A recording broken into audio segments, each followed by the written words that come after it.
Hey guys, what is up? Welcome back to my channel. So today we're going to be talking about something that I find so fascinating, and that is Scientology. I want to start off by saying that I do not condone Scientology. I do not support it. I'm not encouraging you to join Scientology. Today we're going to be diving into the dark side of Scientology, but I definitely want to be a little bit more on the neutral side of it. Even though we are going to be talking about the dark sides of it, I don't just want to make a video about Scientology and not experience it for myself. So before we made this video, I actually went to the Church of Scientology, and it was really cool. I actually got to sit down with a Scientologist and ask her all of the questions that I just have. And so I don't think it's going to be in this one. This is just mainly going to be the dark side of Scientology, but I do want to make another video talking about my experience, showing you guys some of the vlog footage because it is so fascinating. Like, again, I do not condone it. It is 100% a cult, but I can see why people would want to join it. When you go to a center, everyone is so nice. It's the craziest experience. There's security cameras everywhere. I took one photo of L Ron Hubbard Way, which is the founder of Scientology. We'll talk about it in just a moment. And immediately I had a security guard standing beside me being like, "Can I help you?" And I was like,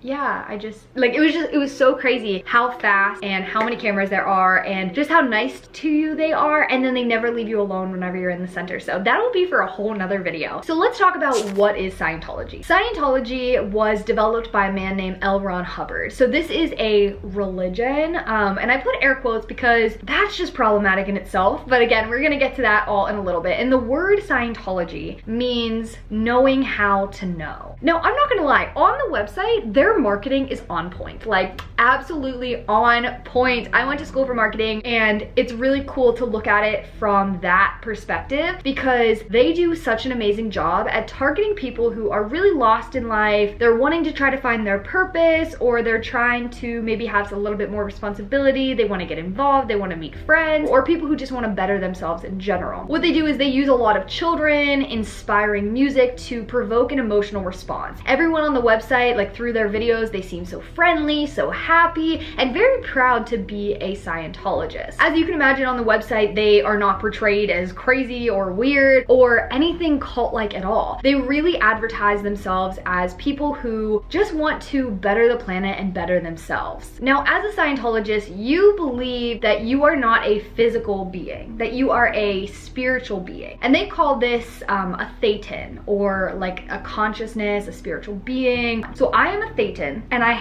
just happen to have a body and a brain. Does that make sense? So you are a thetan, and you have a body and a brain, and they sort of believe in reincarnation. They believe that 75 million years ago, and this is something that the church goes out of their way to make sure that people don't really know about, but this is true. Later on, after you spend like thousands and thousands and thousands of dollars, after you work your way up the ladder, you find out the core belief of Scientology. You find out that 75 million years ago, there was this ancient being called Xenu, who was a dictator of something called the Galactic Confederacy. He brought humans to Earth, dropped them into a volcano, and killed them, releasing their thetans into the environment. These thetans were angry and upset, causing us now to be infected and affected by these negative emotions. And to get over these negative emotions from this traumatic event that happened millions and millions of years ago, this is how you reach the OT level 3, but it is dangerous. And so when I say OT 3, it means that as you climb the ladder, there's different levels. So once you get to OT level 3, that is when you have fully overcame these negative emotions from that traumatic event that happened millions of years ago. Now, like I said, the church does a very good job at trying to block this story from getting out. So if this video gets taken down or flagged or something, I would not be surprised that maybe the church just didn't want me to mention that piece of information. So if this video disappears, you guys know what happened. The headquarters for Scientology is now in Riverside, California, which is just about an hour or two outside of LA. There's about 1,000 people who live on the property, and it is well protected, including high fences, constant security. There's even a public road that drives through it and is constantly recorded and monitored. According to the website, they're all about helping the planet. And so even when Kaylee and I went to the visitor center, there was a massive food drive going on where there were tons of volunteers. They were all Scientologists giving out food to really anyone who needed it. And they have a bunch of of charity programs that they do. They have like courses and programs to help people like small business owners. They also have a drug rehab facility that they help out with, and you don't need to be a Scientologist to do it. And according to Scientology, they don't like force you to be in Scientology or anything like that. It's just their way of giving back and helping people who have had addiction problems. And so at first glance, it really does seem like an amazing church. Don't get me wrong, they have a dark side and we are going to get to it, but I really like to teeter on the neutral ground where it's like, I could see how someone could join Scientology. Granted, I'm a very naive person. I'm very naive. So at first glance, this really does look like an amazing organization that does a lot of good in the community. And that's how a lot of Scientologists get sucked in, because they see all of the good that Scientology is doing, but they don't realize the backstory. So in order to understand the dark side, I'm gonna rewind and tell you guys how Scientology came to be. Scientology, again, was developed by L Ron Hubbard. He is the founder of Scientology. He was a science fiction author who had written over 600 books in his lifetime. He currently holds the world record for the most published works. But you could see how people are a little bit hesitant with him coming out with a religion after he wrote so many science fiction novels. He was a US veteran serving as a Navy officer during World War II, commanding 2 ships, but was later removed from his post because his superiors found him incapable of command. In one instance, I guess he shot at a Japanese submarine that no one else saw, and there was also no proof of. The second instance, he fired at an island that later they discovered belonged to Mexico, which is a United States ally. So you could see how that could be a little problematic. Now, Hubbard says that a lot of his work in the military is what inspired Scientology. It was his injuries and his near-death experiences that allowed him to see the truth and create the foundation for Scientology. However, there are a lot of official reports that deny these injuries and near-death experiences that Hubbard claims to have had. But yet the church, they dispute this because they believe that a lot of his records were falsified to cover up some of his secret activity he did as an intelligence officer. I don't know who to believe. In 1950, Hubbard wrote a book called Dianetics. And this year is crucial for Scientology because this was really the beginning of everything. Dianetics focuses on a technology that is still used today in Scientology called auditing. And you can ask Scientologists, you can go in there, this is still used today. It's pretty much a form of counseling. So this could either be with a person through conversation or through they use this device called an EMeter. They basically use technology very similar to a polygraph test, but this is to detect stress. And so I actually got to use one of these EMeters whenever I went to the Church of Scientology. They thought this technology was incredible. They wanted this to be, whoa, it just got really dark in my room. But yeah, so initially they hoped that this EMeter would be approved by the larger world of medicine, but all of these proposals were rejected because the EMeters are really sensitive. So if you're hungry or if you're thirsty, it can set off the stress test, or just the amount of pressure, or like how much your hands are sweating, because they're like metal cans. So it's basically just you and another person sitting in a room and they're asking you questions. And this EMeter, whenever there's something that stresses you out, it'll move just like a polygraph test would. And so that lets them know whenever something is triggering you. And the purpose of this is to rid you of any negative emotions or any past traumas through a process called clearing. Now keep in mind, they believe that you are a spiritual being that has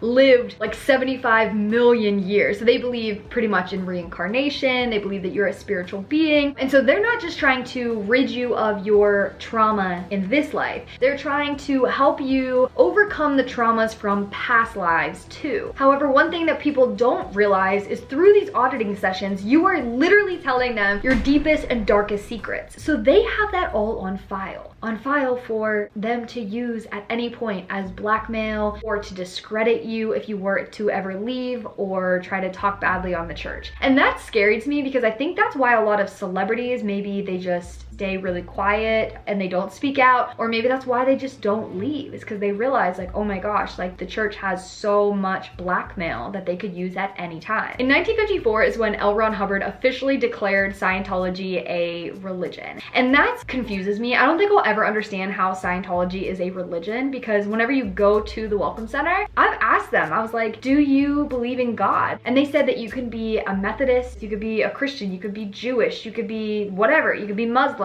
and still be a part of the Church of Scientology. And that just confuses me, if I'm being honest. Like, how can you believe in reincarnation and be a Christian at the exact same time? But in turning this into a church, he was able to get out of paying taxes, which is awesome from a business perspective. And then he was also able to monetize this auditing process that he came up with. Hubbard ended up passing away in 1986, and the church actually made a statement. Scientology is all about working your way up the ladder and being, again, the best you can possibly be. And so they said that he had reached OT level 9, which was the highest you could possibly get in Scientology. And so instead of saying that he died, because if they're working up for nothing, because eventually you should be able in Scientology to move things with your mind. Like, you're supposed to be able to unlock all of these secrets and abilities and all of that. They said that he had reached OT level 9, and the church came out with a statement saying that he had reached his full potential and he no longer needed his physical body. They said he was able to write and research without it, and they replaced him with a guy named David Miscavige. So David Miscavige has a lot of claims. We're going to talk about him a little bit later. He is very problematic. There's a lot of abuse claims up against him. We're gonna get into all of that. So the very first one is called Disconnection. So a lot of you guys may have heard of a woman named Leah Remini. She is an actress, really famous actress. I'm sure you guys have probably seen her in movies or in TV shows. She ended up leaving the church in 2013, and she has been very open about her experience. She even has a show on Hulu. I would highly recommend you guys check it out. If you guys find this stuff really interesting, definitely go check it out because it is crazy.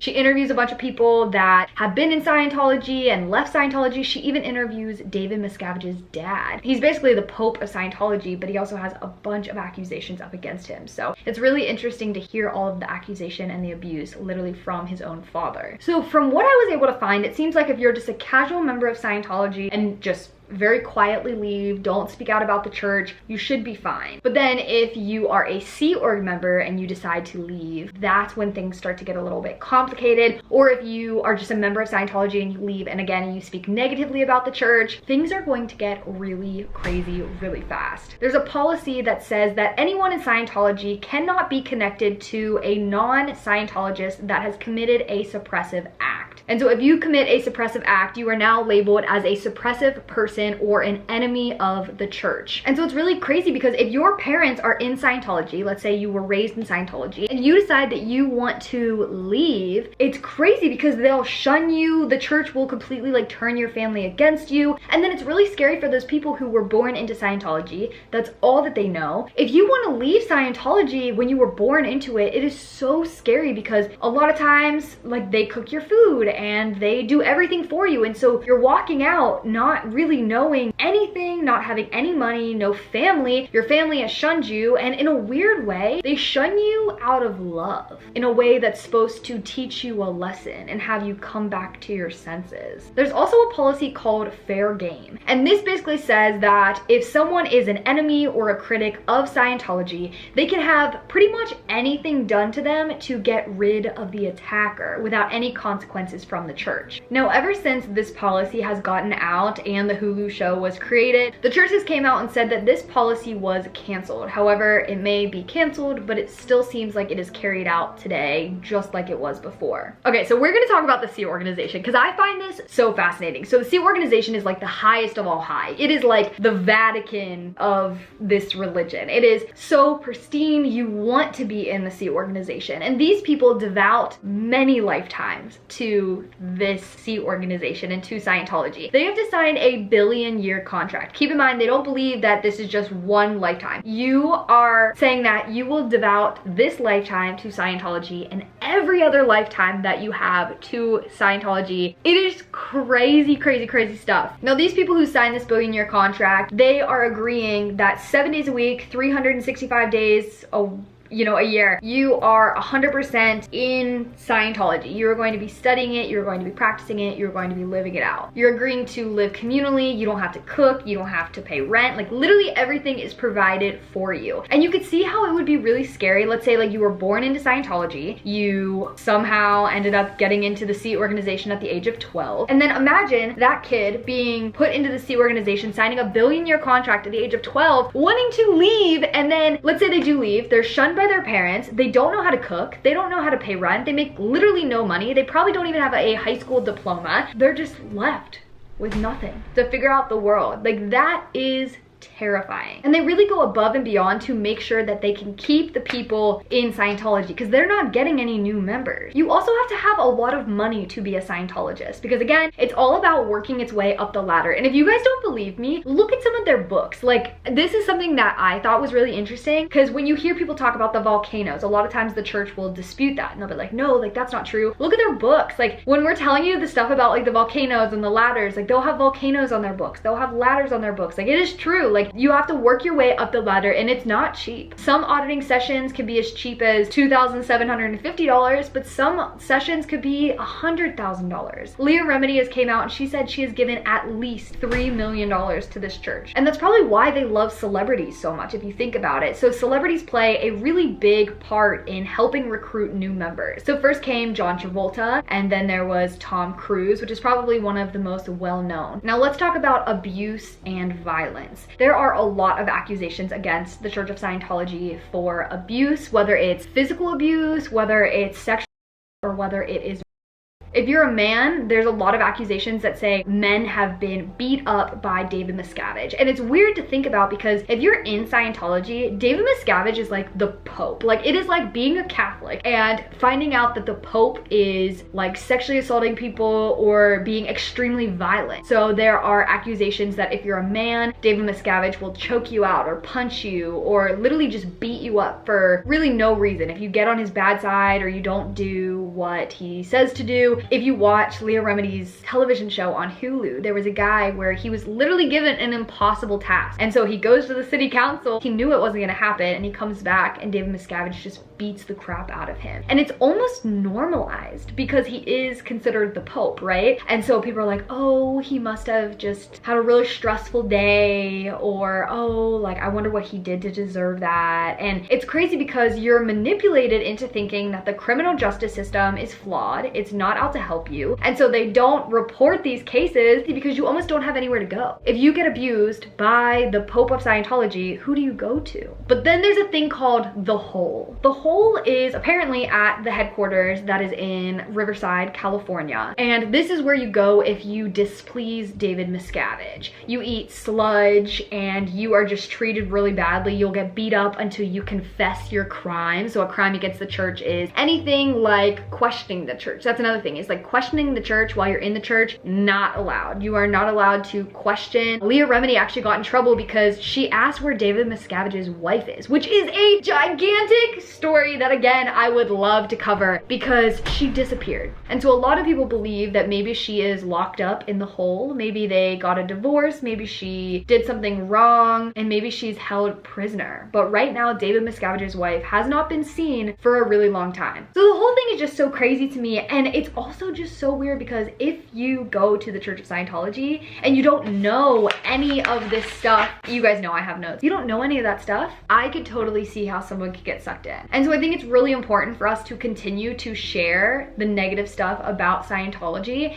because it's scary. So I don't know, I'm not here to be the judge, I'm not here to judge if you are a Scientologist or whatever, because I will say I had an incredible experience whenever I visited their center, but there is a lot of claims up against this church. So I don't know. I really want to hear what your thoughts are. So comment that down below. Again, this is the courtroom. You guys are the judge. So leave comments down below. Do you guys think that this is a church? Do you guys think this is a cult? Do you have your own stories about Scientology? I also want to give 3 shout outs to you guys. Thank you guys so much for supporting this. Also comment this emoji if you guys watched all the way to the end. Bye.